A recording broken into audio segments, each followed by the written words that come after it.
now available in paperback and ebook.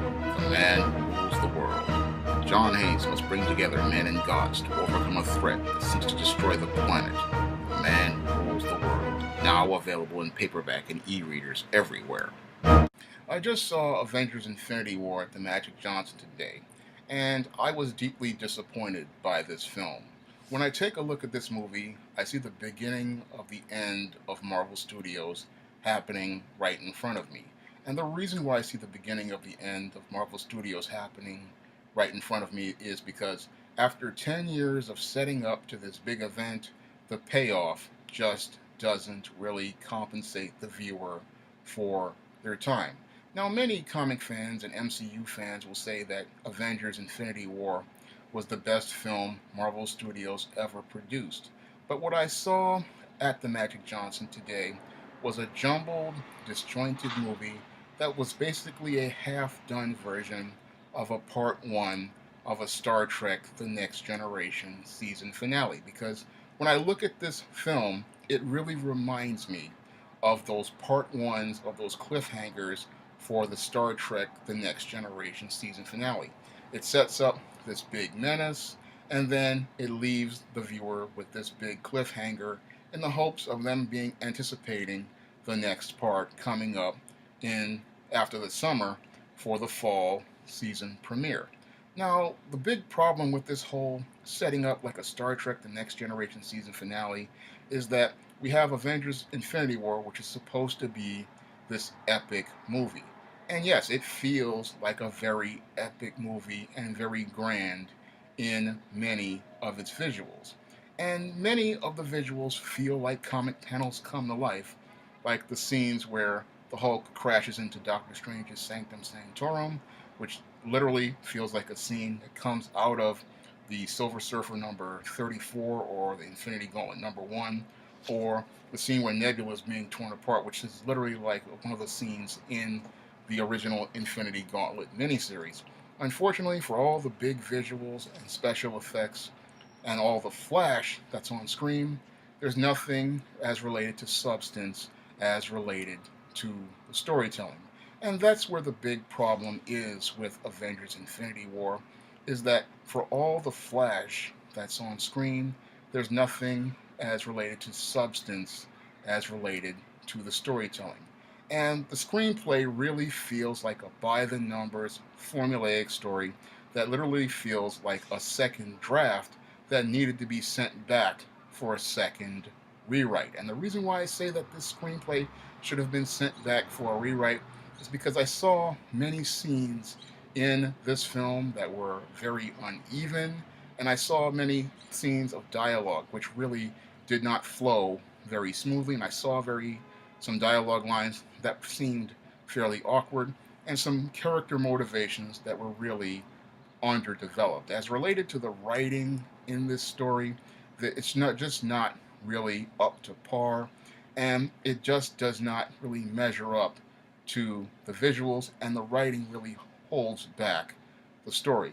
And one of the reasons I believe that the writing really did not actualize its potential is because the writing of the source material was not that strong. And when I look at Jim Starlin's Infinity Saga, it's a very shallow story, and the characters in that story aren't really that deep. A lot of people, they talk about how Thanos is this ultimate bad guy, but whenever I would read Infinity Gauntlet, I just saw that character as extremely overrated, and on screen he just comes across as so two-dimensional. Everyone sets him up as a bad guy, and they just set up people to be fodder, to be jobbed out to him, and that starts out in the opening scenes, which are meant to make him look like this uber bad guy where he's just killing all these Asgardians. But what the big flaw with that scene is, after they show this scene of him killing all these Asgardians, instead of us seeing Thanos as a super bad, we get this disjointed storytelling where they start telling us about Thanos instead of showing us why he's a credible threat. And when they introduce his henchmen to help him, that really sucks a lot of the energy out of what makes him a credible threat. Because what made him a credible threat in the original Thanos quest was he was doing this on his own without this black guard to back him up. He was literally going out on his own to do things, and that literally built him up as a little bit more of a credible threat and kind of added some veneer to his weak two dimensionality as a character. Unfortunately, in this story, when they introduce this black guard, what they do is they weaken Thanos as a character, and it takes a lot of the emotional resonance out of the story. If anything, all it does is it reminds me of Darkseid and his elect. And that really isn't something you want to do in a Marvel movie, is remind me of a DC character. Now, the other big problem as related to story is that there are so many characters on screen that you also don't see any emotional resonance as to the story. Now, they're trying to do with this Infinity story, show you that this Thanos is this big universal threat. Unfortunately, when you have so many characters on screen, that things happen to them and it has no real emotional impact on the viewer. And the reason why it doesn't have any emotional impact on the viewer is because when you just see a character come on screen for maybe 2-3 minutes on screen, you haven't really connected with them unless you've been watching these films for 10 years. So if you're a new viewer and this is your first movie, you really don't really feel anything for any of these characters on screen. And the reason why you don't feel anything is because, again, the story is just very shallow. Now, there are efforts to try to rewrite Thanos from the comic book source material, and these deviations really do not help make Thanos look like this super bad everybody's trying to make him out to be. And when I take a look at the premise for why Thanos is going to go kill out half this universe, I still see the same old simp I read in the comics over 25 years ago. And instead of chasing under Death's purple robes, we have Thanos chasing a grand delusion like the supreme gentleman, Elliot Rodger. And your Thanos says he's going to has to kill off half the universe in order to stop people from suffering due to a lack of resources. And there's a huge flaw in that grand plan. The reason why there's a flaw in that grand plan for his quest to get the Infinity Stones to kill off half the universe is because it would never balance the universe. Now, some people would say Thanos is the mad titan, but I just see a stupid idiot. And the reason why I see a stupid idiot is because if he was to go out here and kill half the universe, what would happen is all the survivors would do is reproduce, and in a few eons, we would be back to square one as related to this whole resource issue and people suffering. So, killing people doesn't change anything when you apply a logic to this so called Titan's grand solution. Because when you take a look at his grand solution, it doesn't solve anything as related to anything. And anyone who would pick up a Bible and read Psalms 24, verse 1, would understand this. And anyone who would read the book of Ecclesiastics would read this, and then they would take a look at this story and look at the whole premise to try to change Thanos from a simp into this so-called grand scientist and see how idiotic and imbecilic it actually is. Because when you have read the Bible and understand Psalms 24, verse 1, and have read Ecclesiastics, you understand how completely illogical this whole idea of killing half the universe to preserve resources would just fall apart. And that's where the film starts to fall apart, because when you look at Thanos' motivations and the attempts to change his motivations, they really just wind up making for a very weak story. And that story really starts to fall apart. And when Star-Lord has the confrontation with him on the planet for the Reality Stone, and that's when the whole story really starts to fall apart.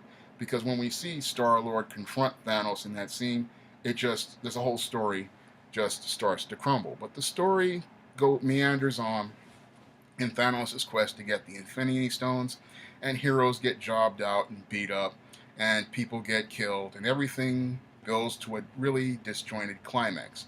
And after numerous sequences of overdone special effects sequences and more jobbed out heroes, Thanos finally gets the Infinity Stone in Vision's head And then we get this ending that really reminds me of something that comes straight out of a Star Trek The Next Generation season finale.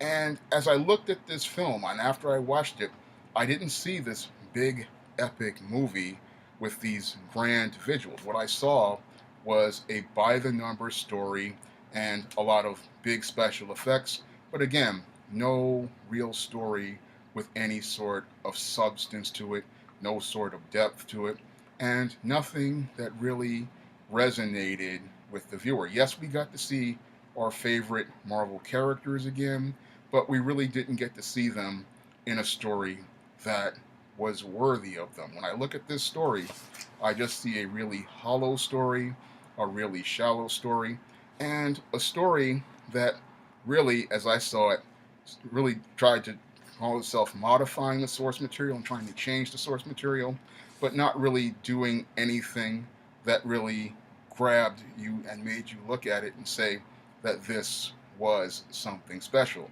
Outside of being an adaptation of one of Marvel's most popular comic book stories, I didn't really see anything special about Avengers Infinity War. It just felt like a very formulaic and by the numbers movie, and a movie that, again, feels like it was ripped straight from a Star Trek The Next Generation season finale. And I believe that they stole a couple of scenes from some of my stories when I was looking at this movie, because I saw a couple of scenes that looked like they came straight out of my John Haynes sequel, The Man Who Rules the World. And when I was looking at a scene of Star-Lord shooting at Thanos and then him turning his laser shots into bubbles, I had to wonder if these screenwriters actually picked up a copy of The Man Who Rules the World and looked at the climax where John Haynes and Eve Stein were taking on God Cassius after he destroys 4 Times Square. And I also had to think about another scene towards the end when half the universe's beings were being turned to dust, because I look at that scene and I also see another scene that came from The Man Who Rules the World in the climax where John Haynes is taking on God Cassius. And after he had defeated God Cassius, that was something I had imagined happening to God Cassius as the final fate. Unfortunately, when it comes down to the screenwriters of Avengers Infinity War, it just doesn't seem like they executed well on concept, even after deriving from my, as I see it, my John Haynes, The Man Who Rules the World, and several sequences like the rolling tanks, which I believe actually came from Paul Dini and Bruce Timm's Savage Time, and the whole thing with Thanos and his premise that comes really from Lexiac. I believe that they just couldn't execute on those concepts, even though derived from those concepts, because again, none of the scenes in this story have any of the emotional resonance or the depth, because the story is so shallow. And the reason why it doesn't have any emotional resonance is because, again, there are just too many characters in this story to care about anyone or connect with anyone. And when I look at this Infinity War, I just don't see anything that makes you, you know, really feel anything or really make you think about anything. It just is, again, a very shallow movie that is meant to entertain, but is very, very on the surface. There's no real depth from it, like movies like Terminator 2, Judgment Day, the Star Wars trilogy, or some of the other classic science fiction and fantasy films. And that's what's really sad about Infinity War, is that there was an opportunity here to really make a cinematic classic with this story, but the Marvel Studios, as I see it, they really fumbled the ball on this one. And when I take a look at what was presented on screen for Avengers Infinity War, and I take a look at what was presented there, I really see a studio that has grown really arrogant and complacent in the last decade, because a lot of the things they had in this film, a lot of the bantering, a lot of the jokes, a lot of that stuff really did not belong in this film. The screenwriter should have cut that out, because this film should have taken a more serious tone, because if this is supposed to be a grand and epic threat, then we need to see these characters getting serious about it and not bantering back and forth making stupid jokes, and we really needed to see some cohesion as related to many of the sequences and seeing them transition more organically, because when I take a look at some of the sequences, they were extremely uneven. A lot of the sequences, they just didn't come together, because in some scenes we have things being shown, and then we have a lot of scenes where things are told, and nothing really comes together in a solid and cohesive way like the original Star Wars trilogy did, or Terminator 2 Judgment Day did, as related to storytelling. And when I take a look at Marvel Studios again, I just see on that screen a studio that has grown very arrogant, has become very complacent, and has taken the craft of filmmaking for granted, taken its audience for granted, and is starting to lose its own way. When I look at Marvel Studios' Avengers Infinity War, it shows me a studio that is starting to head down the dark road that Joel Schumacher and the Salkinds went, because Joel Schumacher and the Salkinds thought they could start deviating from the source material, and they thought their ideas were better than the original source material. And they started making changes in the hopes of making things better. Unfortunately, eventually, what happened was eventually their changes led to the complete collapse of the Superman franchise back in the late 1980s, and the collapse of the Batman franchise in the 1990s. And when I take a look at Avengers Infinity War, I see another stumbling block headed towards decline. And that's why I say that Marvel Studios is in trouble, because I see a studio that is extremely complacent, a studio that is extremely comfortable, and people who are too comfortable with characters start thinking that they can change characters to reflect their narrative and not be themselves, and be what they want them to push, but not what the viewers know. And that's what I saw on the screen in Avengers Infinity War. Everybody's friends, everybody's comfortable, but no one really takes the story seriously. No one's taking the craft seriously, because again, I look at that screenplay, and as a screenwriter myself, a novelist myself, I saw a story that needed to be sent back for a rewrite. That screenplay just was not strong enough to be up to the par of many of the Russo's visuals or the special effects. And a lot of the special effects, I believe, could have been cut back some, because a lot of it, like Avengers Age of Ultron, was a lot of clunkiness, it was a lot in the way, and it was very distracting. I believe in a less is more approach, and I believe a less is more approach would have really helped make this a leaner, tighter, more cohesive film that would have not only entertained but resonated with the viewer, because there was just too much clunk and the story was just too uneven.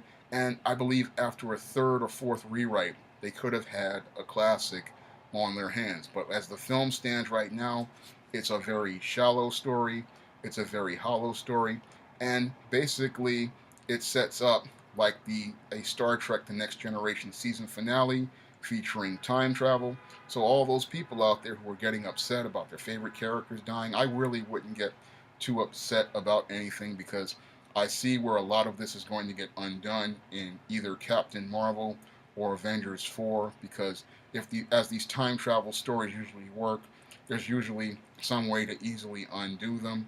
And when I look at this story, it looks like another by the numbers time travel story, similar to Star Trek The Next Generation season finales.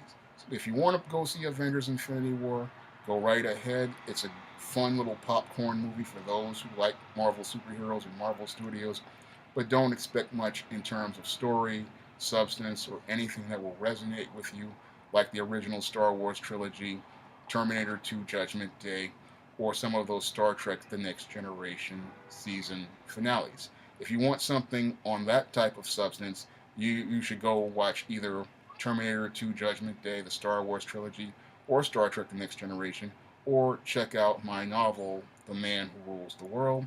But when it comes down to this film, there's not much here in terms of substance. It's got a lot of flash, but the story just is far below par.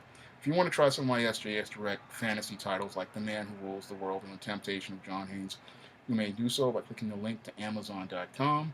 And if you want to help me make more videos like this, you can donate to my Patreon by clicking the link in the description box. That's all I have to say for this video. You can comment, rate, and subscribe.